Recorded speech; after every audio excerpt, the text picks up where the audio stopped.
ప్రభువైన యేసుక్రీస్తు నామంలో మీ అందరికీ శుభాలు తెలియజేస్తూ ఉన్నాను.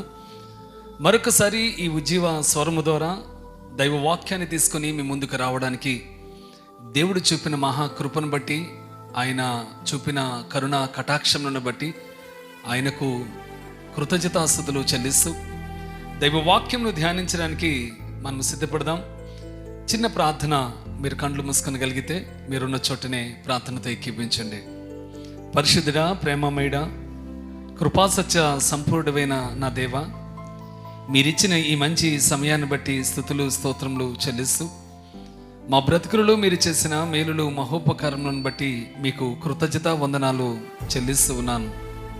మరొకసారి ఈ ఉజ్జీవ స్వరము ద్వారా నీ ప్రజలతో కలిసి మీ వాక్యంను ధ్యానించడానికి మీరు అనుగ్రహించిన సమయాన్ని బట్టి స్తుతి స్తోత్రములు చెల్లిస్తూ ఈ సమయంలో మీరే నా ముఖాంతరంలో నుంచి నీ ప్రత్యక్షతను చూస్తూ మీ స్వరాన్ని వినగలుగుటకు మీరు సహాయం చేయమని మీ సన్నిధిలో ప్రార్థన చేస్తూ ఉన్నాను.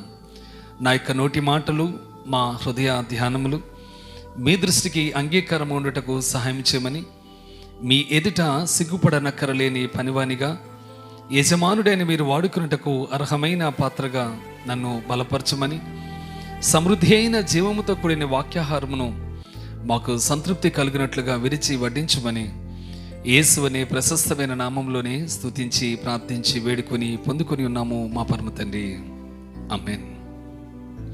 దేవుని ప్రియ జనాంగమా, నేటి దినాలలో క్రైస్తవ జీవితంలో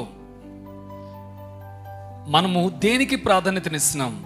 ప్రయారిటీస్ ఇన్ క్రిస్టియన్ లైఫ్. అన్యుల యొక్క లోపం ఏంటంటే పాపమే వారి యొక్క లోపం. క్రీస్తు రక్తంలో కడుగబడి పరిశుద్ధులుగా పవిత్రులుగా తీర్చబడి నీతిమంతులుగా నిర్దోషులుగా మార్చబడి క్రీస్తు యేసును అనుసరిస్తున్న క్రైస్తవ జనాంగముగా మన యొక్క లోపం ఏంటంటే ప్రాధాన్యత లోపం. ఏ సమయంలో దేనికి మనము ప్రాధాన్యత ఇస్తున్నాం? చేయాల్సిన సమయంలో ఆ పని చేయకపోతే, రావాల్సిన సమయంలో మనం రాకపోతే, ఇవ్వాల్సిన సమయంలో మనం ఇవ్వకపోతే అది మన ప్రాధాన్యత లోపం కిందే వస్తుంది. పరిశుద్ధ గ్రంథంలోంచి ఒక యవనస్తుడిని మీ ముందుంచడానికి నేను సిద్ధపడుతున్నాను.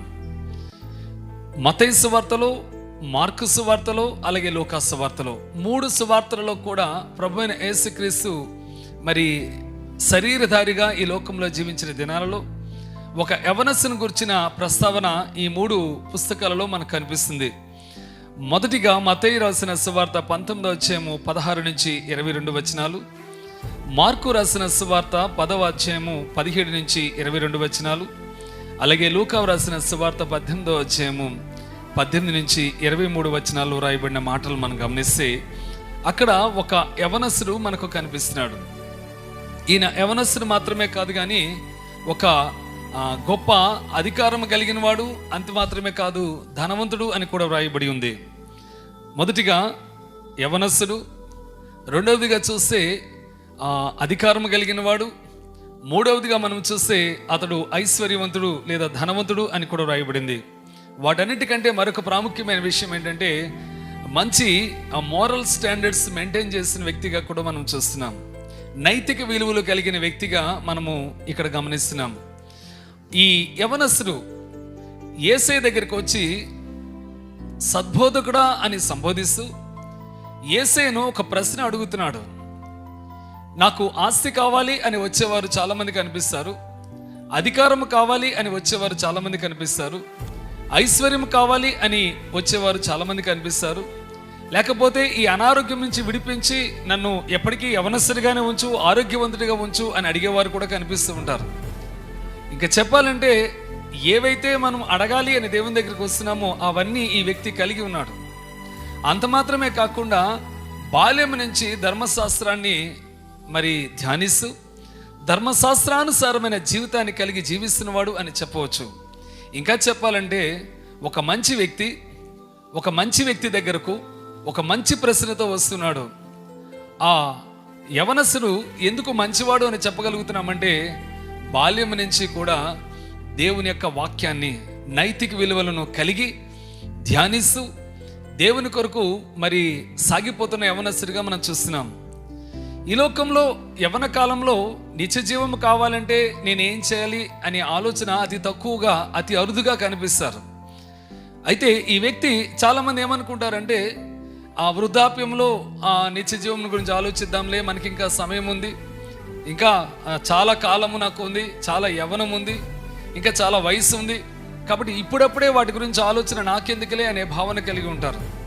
అంటే ఒక రకంగా అటువంటి మాటలు మాట్లాడే వ్యక్తిని వేదాంతిగా చూస్తారు, ఈ వైరాగ్యం కలిగిన వ్యక్తిగా కూడా భావిస్తారు. కానీ ఈ వ్యక్తి యవ్వన కాలంలోనే నిత్య జీవమును గురించి ఆలోచన కలిగి ఉన్నాడు, నిత్య జీవము పొందడానికై ఆలోచన చేస్తూ ఉన్నాడు. నిత్య జీవము పొందాలంటే తనకున్న ఆ మంచి లక్షణాలు ఏవి కూడా మరి సరిపోవు అనే విషయాన్ని కూడా గుర్తించగలిగాడు. కాబట్టి నేను చెప్పగలుగుతున్నాను ఈ వ్యక్తి చాలా మంచి వ్యక్తి అని.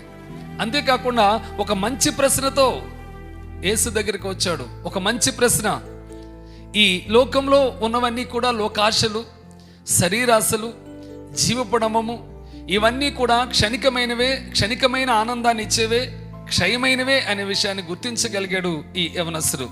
కాబట్టి నిత్య జీవము పొందడానికి నేనేమి చేయాలి అని ఒక మంచి వ్యక్తి దగ్గరికి, ఎవరిని అడగాలో ఆ వ్యక్తి దగ్గరికి వచ్చి అడుగుతున్నాడు. చాలాసార్లు కొన్ని మంచి ప్రశ్నలు మనం కలిగి ఉన్నా, మంచి ఆలోచనలు కలిగి ఉన్నా, ఎవరిని అడగాలి అనే ఆ ప్రశ్న మన మనసులో మెదులుతూ ఉంటుంది.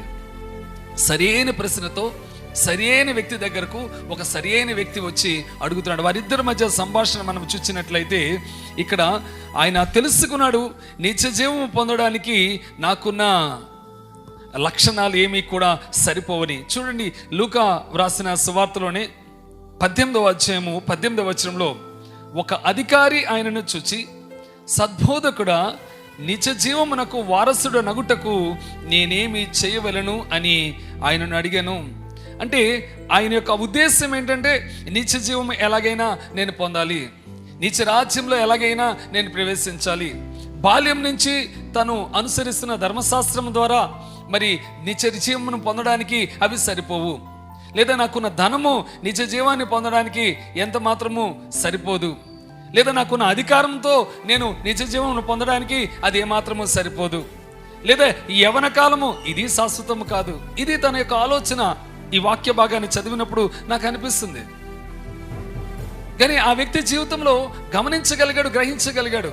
ఈరోజు యేసయ్య దగ్గరకు వచ్చేవారు చాలామంది కనిపిస్తారు, రకరకాల ఆశలతో, రకరకాల ఆలోచనతో, రకరకాల కోరికలతో. వాటిని నెరవేర్చుకోవడానికి దేవుని యొద్దకు వచ్చేవారు అనేక మంది నాడు మనకు కనిపిస్తున్నారు. కానీ ఈ యవనస్తుడు యేసయ్య దగ్గరికి వచ్చి అడుగుతున్నది ఏంటంటే, ఇహపరమైనవి ఏమీ తను అడగడం లేదు, ఇహపరమైన ఆలోచనలు ఏమీ తను కలిగి లేడు, కేవలము నిత్య జీవము పొందడానికి తను ఆలోచన చేస్తూ ఉన్నాడు.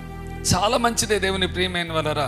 కానీ ఆ యవనస్తుని జీవితంలో మనం చూస్తే చివరిగా అక్కడ ఒక మాట కనిపిస్తుంది.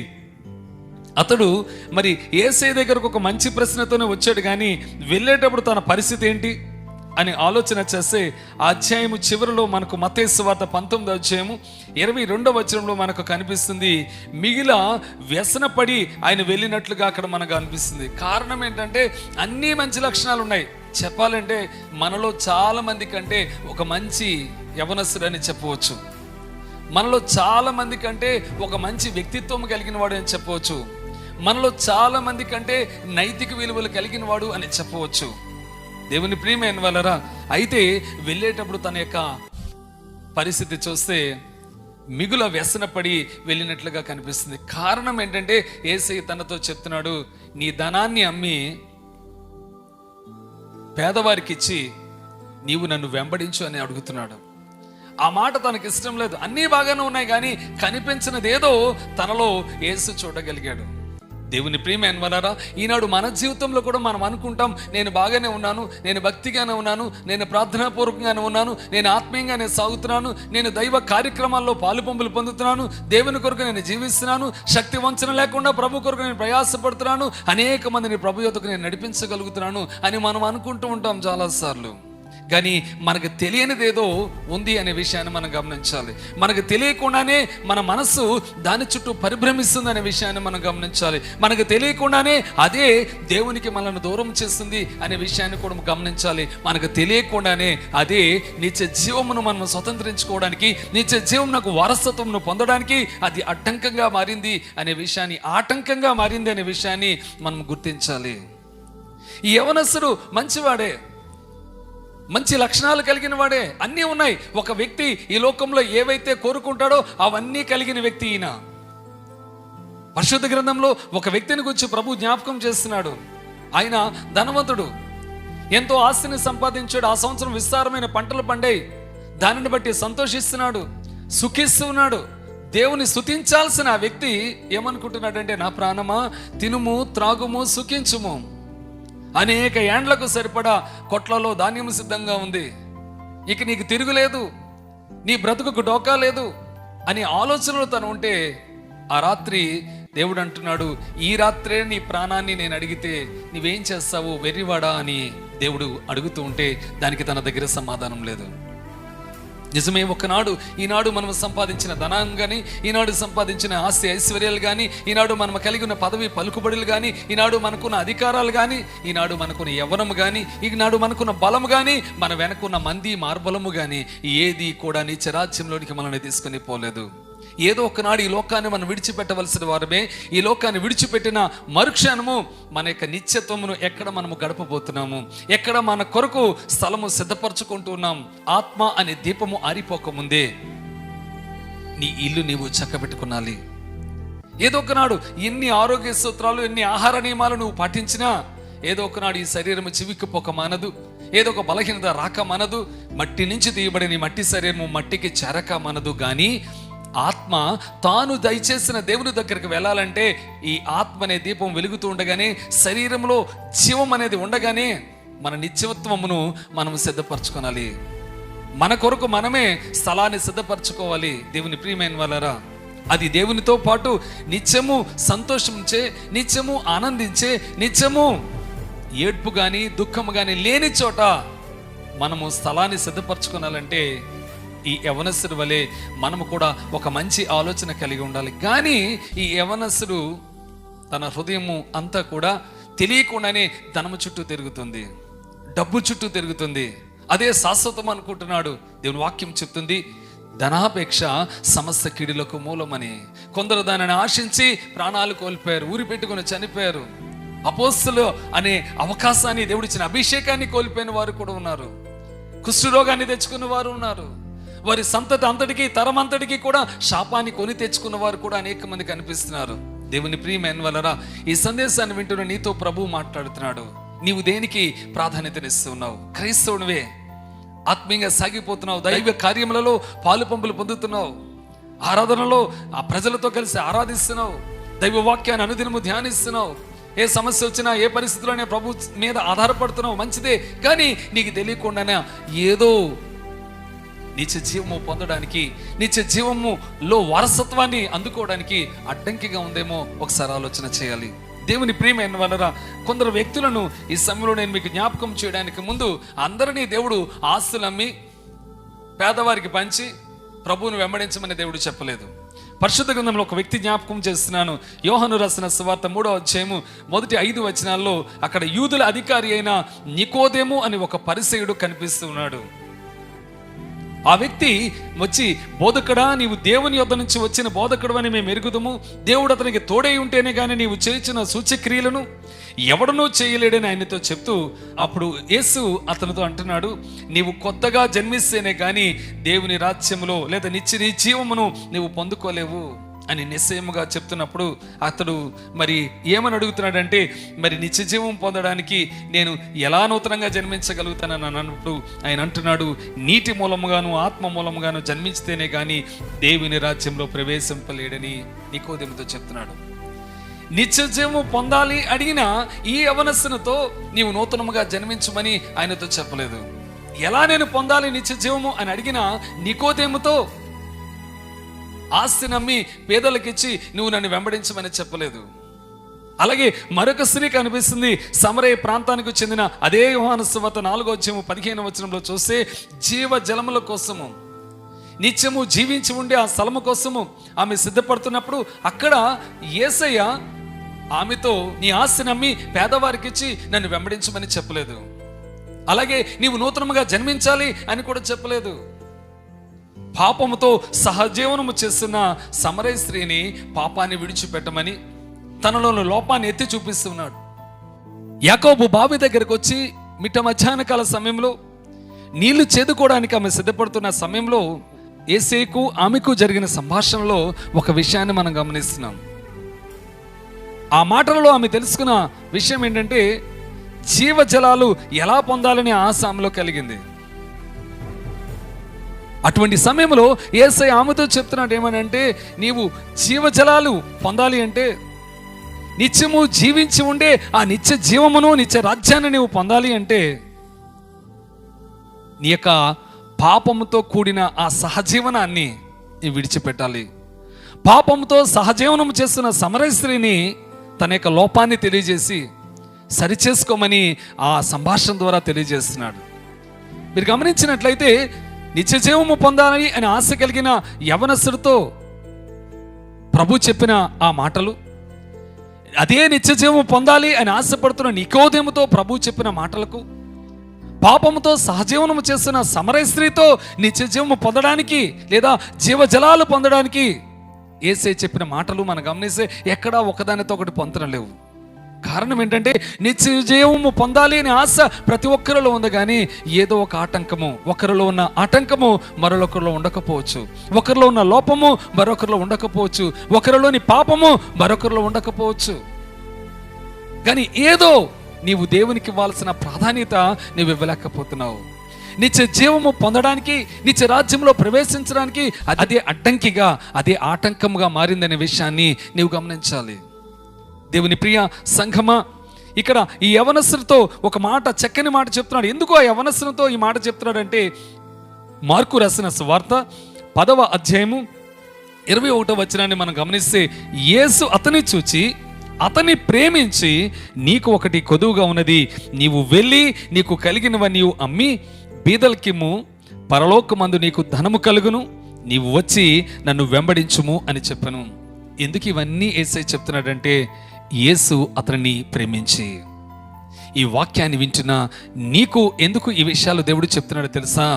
దేవుడు నిన్ను ప్రేమిస్తున్నాడు కాబట్టి, దేవుడు నిన్ను కోరుకుంటున్నాడు కాబట్టి, దేవుడు నీ పట్ల ఉన్నతమైన ప్రేమ ప్రణాళిక కలిగి ఉన్నాడు కాబట్టే నిన్ను తన రక్షణ సంకల్పంలోనికి చేర్చి నీవు పడిపోకుండా, చెడిపోకుండా, పతనము కాకుండా నిత్య రాజ్యంలో నీవు ప్రవేశించాలని, నిత్య జీవాన్ని పొందాలని, నిత్యము సంతోషించే ఆ స్థలములో ప్రభుతో పాటు నీవు ఉండాలని దేవుడు కోరుకుంటున్నాడు. ఎందుకంటే నిన్ను ప్రేమిస్తున్నాడు ఆయన.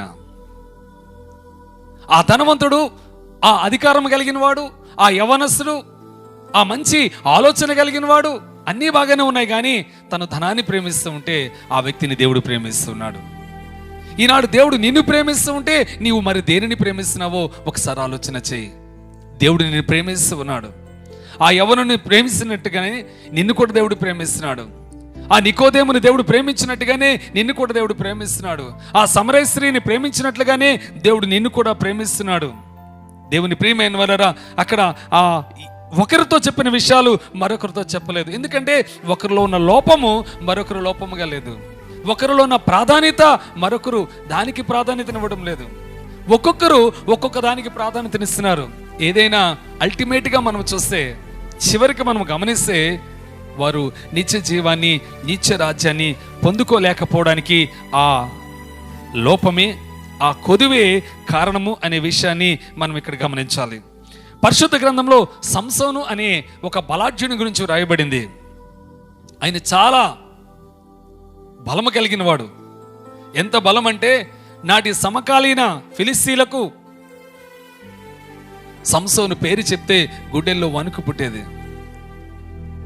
నాజీరు చేయబడినవాడు, చాలా ఏండ్ల తర్వాత మనోహ దంపతులకు లేక పుట్టిన కుమారుడు, ఇశ్రాయేలు ప్రజలకు న్యాయాధిపతిగా దేవుని చేత నియమించబడినవాడు, ప్రభు చేత ప్రతిష్ఠించబడినవాడు, అటువంటి ప్రతిష్ఠితుడు, బలాఢ్యుడు, న్యాయాధిపతి, దేవుని ఆత్మచేత నింపబడినవాడు, దైవ దర్శనం ద్వారా జన్మించినవాడు చివరికి ఒక స్త్రీ విషయంలో పడిపోయాడు.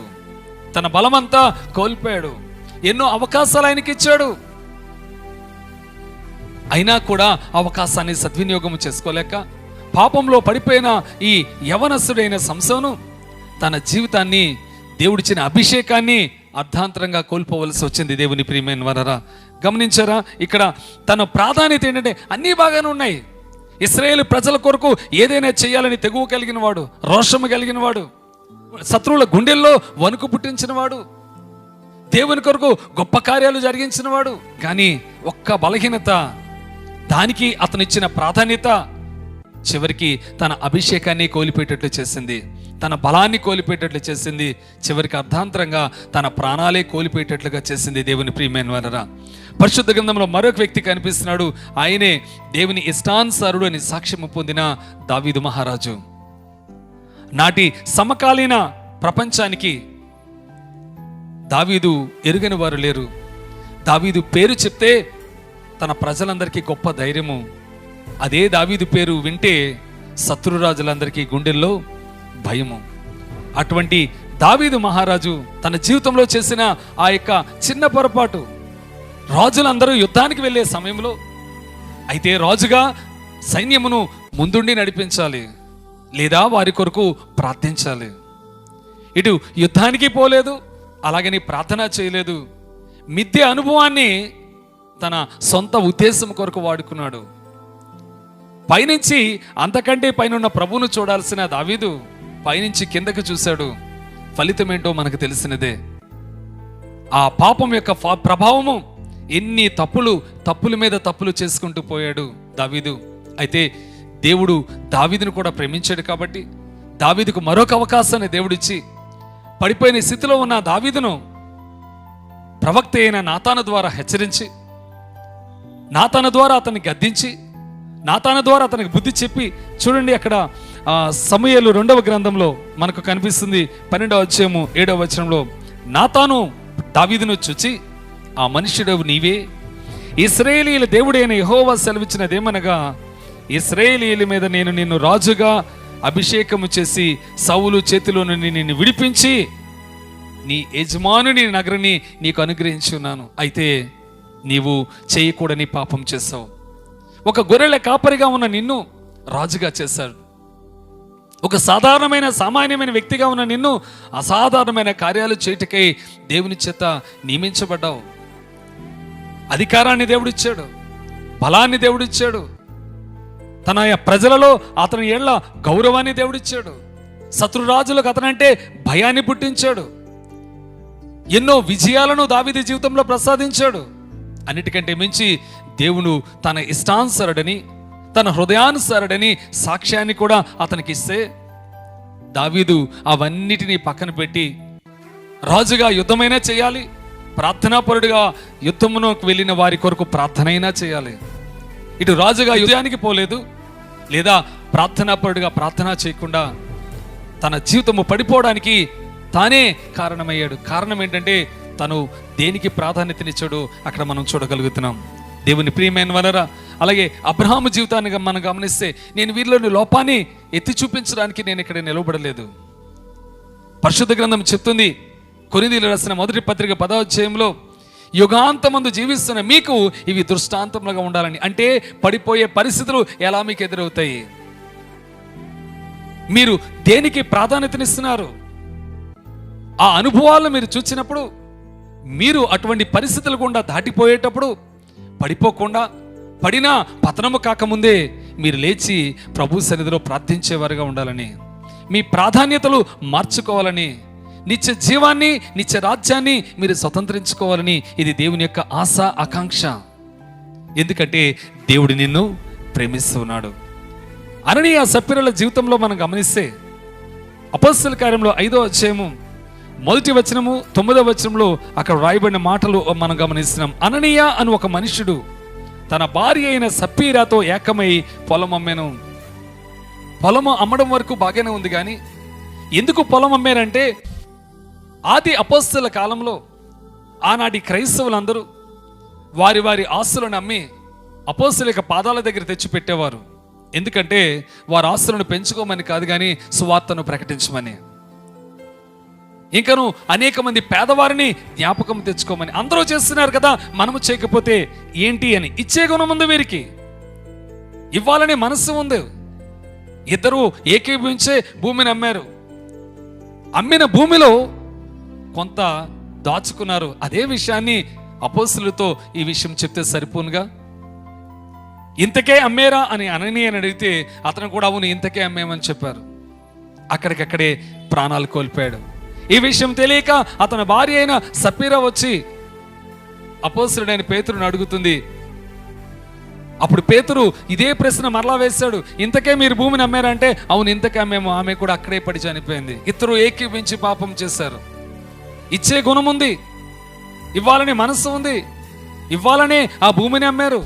చెప్పొచ్చుగా వారు, మేము భూమిని అమ్మేము కానీ కొంత మా కొరకు దాచుకున్నామయ్యా, మరి మా బతుకు మరి ఎలా మేము పోషించబడాలి, మా మిగిలిన జీవితానికి ఎంతో కొంత మాకు ఆసరా ఉండాలి కదా, అమ్మేము కానీ కొంత మేము దాచుకున్నామయ్యా, ఇదిగో కొంత పరిచర్య కోసం ఇస్తున్నామని చెప్పాల్సిన వీరు వారు ఏం చేశారంటే దాచుకున్నారు. అదే విషయాన్ని అపోస్తలుడి ముందు అబద్ధం ఆడారు. ఫలితం ఏంటంటే వారి జీవితంలో ఏ ధనాన్ని అయితే వారు దాచుకొని, ఏ ధనానికైతే ప్రాధాన్యతనిచ్చి, ఏ ధనాన్ని బట్టి అయితే వారు అబద్ధం ఆడారో ఆ ధనము వారి ప్రాణాలను కాపాడలేకపోయింది. చివరికి అర్ధాంతరంగా వారి జీవితాలు కోల్పోయింది. ఇచ్చి కూడా వారు ప్రాణాలు కోల్పోయారు. ఇచ్చి కూడా వారు దేవుని దృష్టిలో నిత్య జీవాన్ని పొందడానికి ఏమాత్రం అవకాశం లేకుండా పోయింది. దేవుని ప్రియమైన వారరా, మన జీవితాల్లో కూడా మనం గమనించాలి. మరొక వ్యక్తి నేను మీకు జ్ఞాపకం చేస్తున్నాను. అతని పేరే గెహజీ. ఏలియా తర్వాత అంత గొప్ప పరిచర్య చేసిన ఎలీషా యొక్క పరిచారకుడు. నేను అనుకుంటాను ఒకవేళ గెహజీ నమ్మకంగా ఉండుంటే ఎలీషా తర్వాత దేవుడు ఎలీషా కంటే బలమైన పరిచారకుడిగా, ప్రవక్తగా గెహజీని దేవుడు వాడుకునేమో. విచారకరమైన విషయం ఏంటంటే ఇతను కూడా ధనము కొరకై పరుగులు పెట్టాడు, బంగారం కొరకై పరుగులు పెట్టాడు, వస్త్రాల కొరకై పరుగులు పెట్టాడు. దైవజనుడిని పక్కన ఉండాల్సిన పరిచారకుడు పరుగులు పెడుతున్నాడు.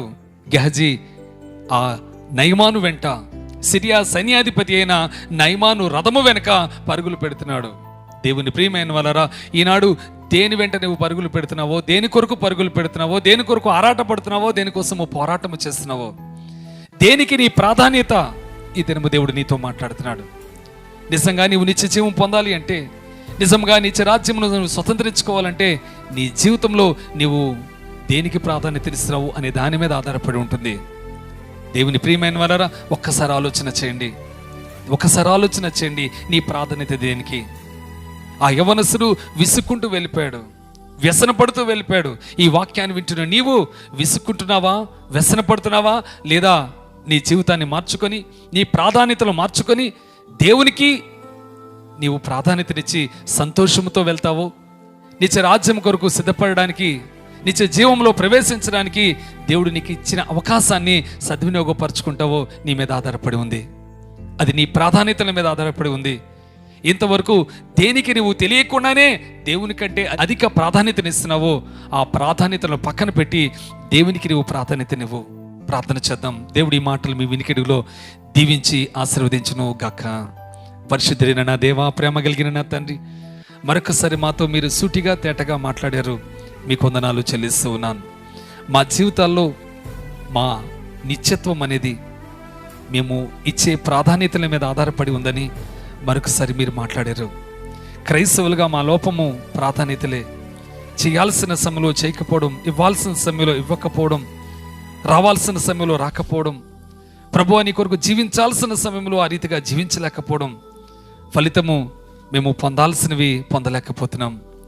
నిత్య జీవములో ప్రవేశించడానికి, నిత్య రాజ్యమును స్వతంత్రించుకోవడానికి, వారసత్వాన్ని పొందడానికి అదే ఆటంకమని గ్రహించి ఇదిగో మాలో ఉన్న లోపాన్ని మీ వాక్యపు వెలుగులో ఎత్తి చూపిస్తున్నారు. ఆ వాక్యానుసారంగా మేము నడుచుటకు సహాయం చేయమని, మా హృదయమైన నేలలో అది నిలిచి ఫలించుటకు కృప చూపమని, నిత్య రాజ్యాన్ని, నిత్య జీవాన్ని స్వతంత్రించుకునే భాగ్యాన్ని మాకు ప్రసాదించమని యేసు అనే ప్రశస్తమైన నామంలో స్తుతించి ప్రార్థించి వేడుకొని పొందుకొని ఉన్నాము మా పరమ తండ్రి. ఆమెన్. పరమ తండ్రి అనే దేవుని యొక్క ప్రేమ, ప్రభును రక్షకుడైన యేసుక్రీస్తు యొక్క కృప, పరిశుద్ధాత్మ దేవుని యొక్క అన్యోన్య సహవాసం, ఆదరణ, సమాధానము ఇప్పుడు ఎల్లప్పుడూ సదా మనకు తోడే ఉండి దీవించి ఆదరించి ఆశీర్వదించి నిత్య జీవమునకై సిద్ధపరచును గాక. ఆమేన్. God bless you.